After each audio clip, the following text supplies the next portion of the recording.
we're going to hop onto our dashboard. When we first log into Canvas, we go into our dashboard, okay? We log into our dashboard. We see something like this where we have these tiles. These are course cards, okay? These are course cards. And this is where we have access to our courses on our dashboard. Right? Notice as I scroll, I'm in a lot of these. Okay, I'm in a lot of these courses. So we can begin to customize this a little bit. All right, we can customize this. We can drag and drop, and we can reorganize. We can put these wherever we want to in order to reorganize. All right. Also, in addition to that, notice we have this little color overlay. All right, we have this color overlay where we have the right color over our picture, and we can change that. Right, maybe this is a little too close to orange for us. Right, maybe this is just a little too close to orange. We can change it to this kind of a deeper red. Right, we can click apply. That's still a little orangey, right? That's more burnt orange. Maybe we don't want a color overlay, right? Or we could always change it to a more blue, right? We could do that as well. But maybe we don't want that color overlay. I'm going to click the More Options menu up here in the upper right. Okay, I'm going to click the More Options menu in the upper right-hand corner. When we click the More Options menu, okay, when we click this More Options menu. Now, let me also preface this by saying anywhere where we see these three vertical dots in Canvas, we call this More Options menu. And I'm going to be talking about more options throughout the next few hours, okay? I'm going to be saying click the More Options here, click the More Options there. So as I say that, we're looking for three vertical dots, okay? These three vertical dots, notice at the very bottom, we have color overlay. So as I click on color overlay and take this check mark off, now I can see things a little clearer, right? I can see things a little clearer. Now, when we get into our course in a little bit, we're going to learn how to set this image. This image is set by you, the instructor, to set the tone of your course, okay? To set the tone and feel for your course, right? Personally, I like the color overlays, and I just like how they, right? I'm just a visual person, so I like the color overlay. Now, I showed you how we can drag and drop, right? We can drag and drop in order to reorganize these, okay? We can go ahead and do that, but we can also favorite our courses, all right? We can favorite our courses in order to only show specific courses on our dashboard. In our global navigation, remember the global navigation is this maroon bar over on the left. Okay, in the global navigation, we have a courses button. Okay, we have a courses button, and when we click on that courses button, we have the list of all of our courses. But at the very, very bottom, we have an all courses link. Now, when we go to this all courses link, it shows us again all of the courses we are in. Now, if I wanted to just see a couple of these courses on my dashboard, I'm going to click this little star, right? Maybe I just want to see those two courses on my dashboard. And when I click on that star, I'm going to go back to the dashboard. It's going to show the course. There we go. It shows all the courses, then it refreshes, and then it just shows those two individual courses. So that's another way we can begin to customize our dashboard. Again, that's courses. Right now, I just have my couple of courses. Okay, we just have our couple of courses. I'm going to click on all courses, and I can click the star in order to favorite those. Now, if I wanted to show all of my courses again, I'm just going to deselect these stars. And when I come back to my dashboard, it's going to refresh and show all of my courses again. So that's, like I said, another way in order to customize our dashboard, only show those favorite courses. Now, on the right-hand side, we have some items for us. Now, I have a to-do list because I have activities happening in my courses, okay? For example, from February, I'm I'm a little bit behind as a teacher, but from February, I need to grade a peer review assignment. I have 4 submissions I need to grade. Notice this number right here tells me how many submissions, okay, how many submissions I have. Also, as I scroll down, I can see, different items. Here's a discussion I need to grade. Okay, this is a link. This is a link. So I can click on here and it'll take me to that area. As I have items coming up, they will show up here. And then also students will have a recent feedback. So as I'm providing feedback to students, they will have access to all of their feedback into one area. So maybe if I'm providing comments on an assignment, right? If I'm providing comments on an assignment, they will have a link here and they can go out to that area. So that's your dashboard, right? Customize it, make it yours. And again, we'll talk about how to set these pictures here in a minute in order to set the tone for your course. But let's talk about our account up here at the very top underneath the A&M logo, right? Let's talk about the account. We have some settings and some notifications we can set. When I click on account, first thing I want to do, let's talk about settings first, all right? Let's do settings first. We're going to give it a second to load. Gonna give it a second.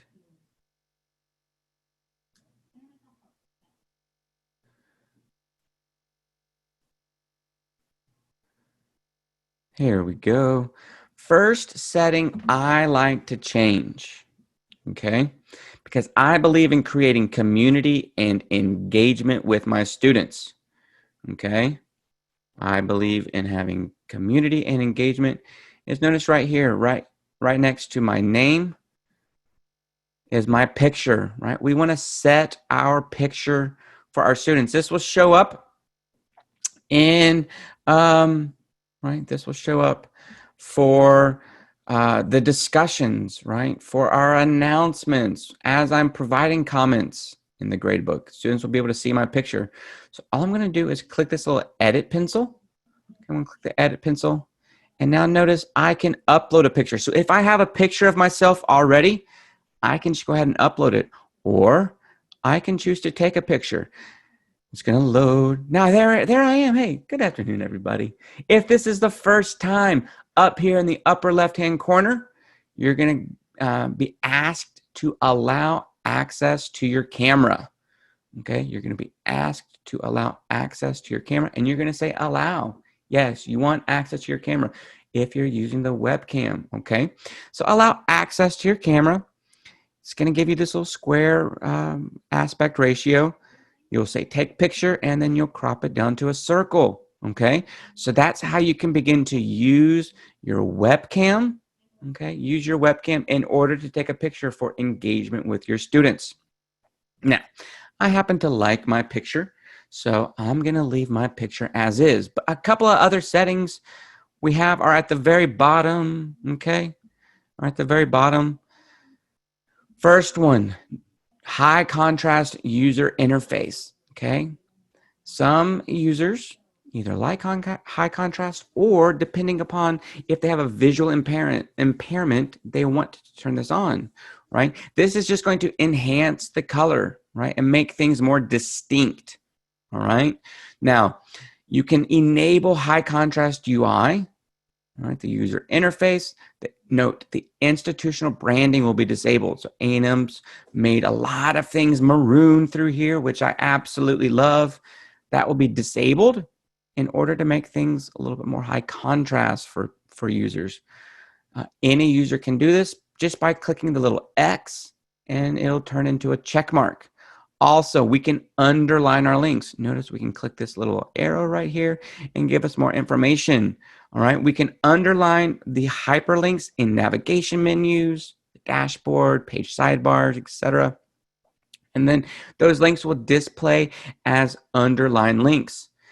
This just shows, right, exactly what is a link. Makes things a little bit easier to identify. Again, we will click the X and turn it into a check mark in order to make links underlined. All right, back at the top of the page. Again, still under our account, we're going to click on notifications. And under notifications, we have different notification preferences. Okay, there are a lot of notification preferences on here. How do we want to be notified by Canvas? Notice over here on the right, we will have our email address, and we get to choose how to be notified by these individual activities. For example, if this is a due date, if I hover over this for due date, it tells me exactly what these items are for a due date. Right now, I am set to say send a weekly summary. That's what this calendar means. Notice it tells me up here at the top, send a weekly summary. So I'll get an email at the end of the week. Now I can change these items. A check mark, okay, on this icon means notify me right away. Whenever something happens, I want to be notified right away. Send me an email. Clock, daily summary. Send me an email at the end of the day. Again, the calendar is a weekly summary. You'll get an email at the end of the week. And the X means I don't want to know. Do not send me anything. Some activities or some areas where some faculty like to change. One of these is a submission comment. Okay. As students are submitting their assignments to you, okay, as students are submitting their assignments, they can supply a comment, right? Thank you for the opportunity to write this 25-page midterm, right? Thank you so much. I do appreciate it. Now, I have mine set to notify me right away. If we're teaching a large class, or if we're teaching multiple large classes, we may not want to be notified right away, right? We may not want to have 1,000 emails come through with thank yous, right? Okay. We may want to have a daily summary, or we might not even want to be notified at all. And we might want to find their comments as we're assessing them, okay? So choose your notification preference on submission comment. Another one that some folks like to change is under conversations created by me. We're going to look at inbox here at the end of the day. And as we create messages, we can definitely see them within the inbox, okay? We can definitely see them within the inbox. But with that said, sometimes we like to get an email copy of this every time we create a message, just to have a record in our email as well. And so sometimes we like to say, hey, send me an email right away whenever I create a message. So that's just a couple of areas where faculty like to change. All right. Next thing I want to talk about in our maroon global navigation before we move on to the course is this help menu. Okay, we have a help menu at the very bottom of our navigation here. Okay, at the very top of this help menu is search the Canvas guides. We have a full documentation team here at Canvas.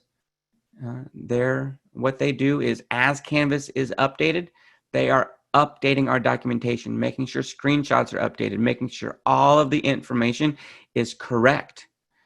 So you can take a look at those guides, getting started guides, specific guides. Maybe if you want to look at assignments more in depth, you can take a look at assignments. Faculty guides, student guides, like I said, getting started guides, right? The basics, all of those guides are available. Okay, we also have guides on our mobile apps, teacher app, student app. Okay, so you can take a look at those guides. As we scroll down, notice report a problem. Mention this at the very beginning, that you have access to that AI help at TAMU.EDU email address within your help. If there's a problem, I love this verbiage, if Canvas misbehaves, let AI help know, okay? Send an email, right? AI help at TAMU.EDU. Let them know. Also, there's the training services portal. Now, I'm a little biased because this comes from our team, but I think this is excellent content, all right? We have videos and courses and pathways built in to to the training services portal, you might want to take a look at First Day Ready. Okay, there's a pathway there that called First Day Ready that just says, hey, to get First Day Ready, get your course First Day Ready for Canvas. What do we need to do?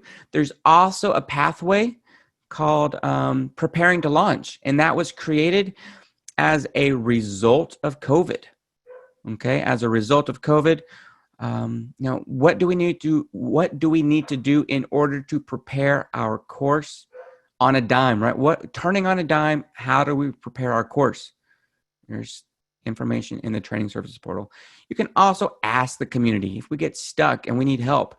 There's over 825,000 global community users.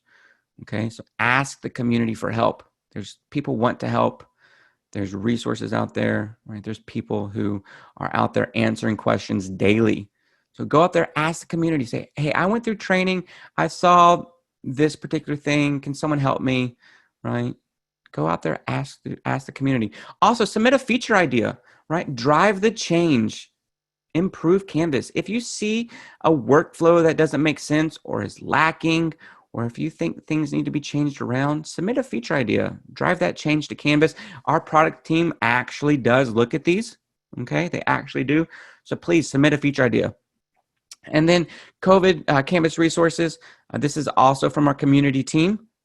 This was a result of COVID, right? Just providing some resources on Canvas. Okay, now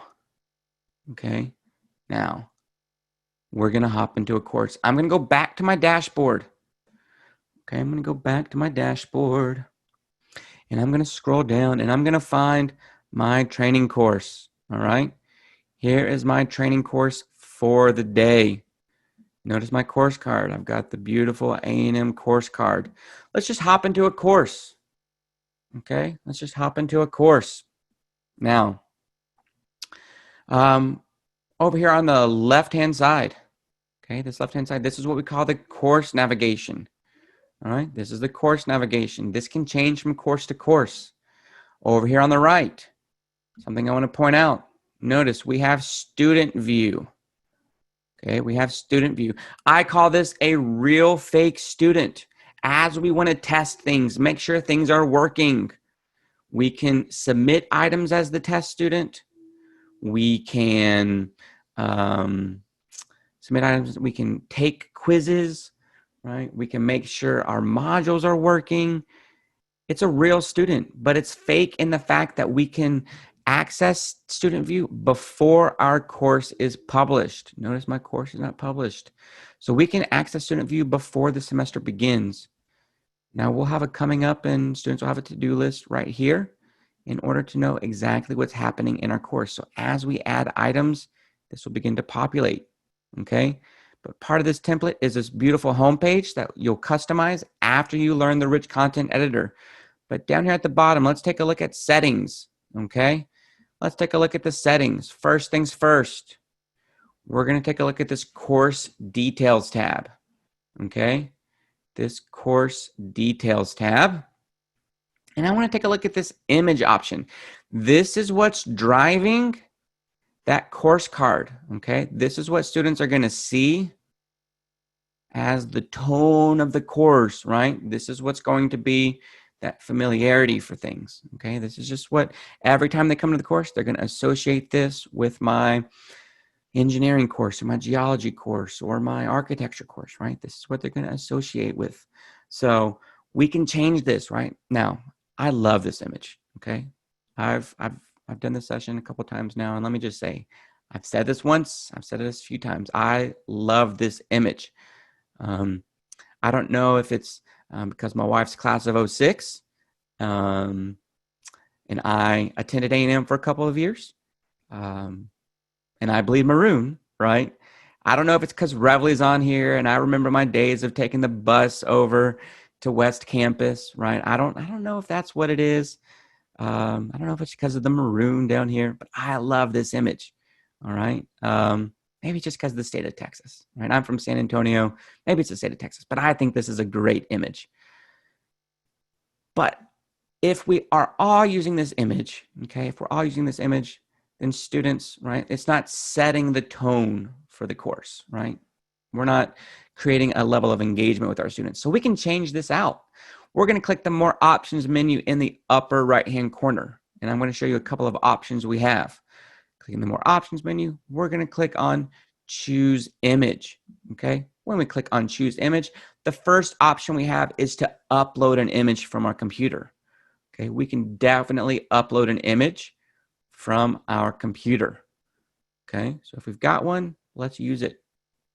We also have Unsplash available to us. For those of you who are not familiar, Unsplash is a stock photo website. So we can utilize this resource, all right? So I'm just gonna search for bluebonnets, all right? That's just sort of what I search for. And, I'm gonna search for bluebonnet. There's a picture I like, all right? Notice the verbiage. I get things changed around depending upon plural or not. Now, we can search for our subject. Maybe we're going to search for chemistry or geology or architecture, right? We can search for the subject we're teaching and find an image. But I'm just going to search for bluebonnet for right now. Okay, I'm just going to search for bluebonnet. I'm going to click on my image, and it's going to add it. Okay, it's adding it to my course card here. Now, students, okay, students, as they come to their dashboard, will be able to see the bluebonnet image and begin to associate my bluebonnets with my course. Now, maybe I should have done maroon bonnets, but for right now, bluebonnets will work. Another setting I would like to change on my course, right? Down here at the very bottom of the page, we have a link that says More Options. Notice this option here at the top says Show Recent Announcements on Course Homepage. Okay, Show Recent Announcements on Course Homepage. I'm going to click this and notice what happens. We can choose between 1 and 15 announcements on our course homepage. I recommend between 2 and 3. And that's just because we're going to have our course homepage. If we do 15 recent announcements on our homepage, it's going to push all of that content on our homepage down, and students aren't going to be able to see it, right? They're not going to scroll down and see it. So we're just going to do 2 or 3 recent announcements, okay? Now we're going to leave announcements in our course navigation so they can view historical announcements, but this is just going to be my recent announcements. Now, when I'm done, I'm going to say update course details. It's going to save. Now, what I've done is I have changed out my course card image, and I've gone to More Options, and I've said Show Recent Announcements on Homepage, and changed my number of announcements to 2. Okay? So it's your turn. In your Sandbox course, for your course card image, click the More Options menu. Okay? Click the More Options menu in the upper right-hand corner. Say Choose Image. Right? Either upload an image on your computer or use Unsplash. And then down here at the bottom, click on More Options. Say Show Recent Announcements. And then choose 2 or 3 recent announcements and say Update Course Details. When you are done, we'll give you just a couple of minutes to do that. And then we're going to change our course navigation here. All right, now let's take a look at our course navigation. I like to say maybe have my Fab 4, Fab 5, right, depending upon my needs. Announcements, syllabus, modules, and grades. Those are sort of my needs. Now, I'm going to take assignments, right, quizzes, discussions. I'm going to move those, right? I'm going to move those, and I'm going to deactivate those, right? Those index pages, because I'm going to drive my students through modules. I want them to see specific content in a specific order, right? What makes sense. So I'm going to drive them through their modules. Now, to move something, right? Notice here, I have this drag items here, I'm going to pretend there's a line, and anything above this line is enabled. Anything below the line is disabled. If you aren't sure if students have access to a specific tool, right? Sometimes there's a tool that we may enable, and students may have access, may not have access. Just go into student view and take a look. But I'm just going to move some of these down, right? Just dragging and dropping. We can also, let me show you, we have a more options menu. On the individual items, and we can say disable, and then it'll move those down as well. When I have my navigation set as to how I like it, okay, again, I'm just doing my Fab 4 with Fab 5 with home. Home is set. We cannot move home. We cannot rename home. It stays at the top, okay? I'm going to scroll down to the bottom, and I'm going to click Save, okay? So again, take just a second, set your navigation, right? Again, we're on settings in our course navigation, at the very bottom of course navigation. Then we're on this navigation tab. This is what I'm setting, okay? But you customize it for what you need, right? Some folks like to leave Google Drive in, for example. They have access to their Google Drive. Students can have access to their Google Drive, all right, in one spot. But go ahead and set your navigation. We'll give you just a minute to do that, and make sure you click Save at the bottom of the page when you are done.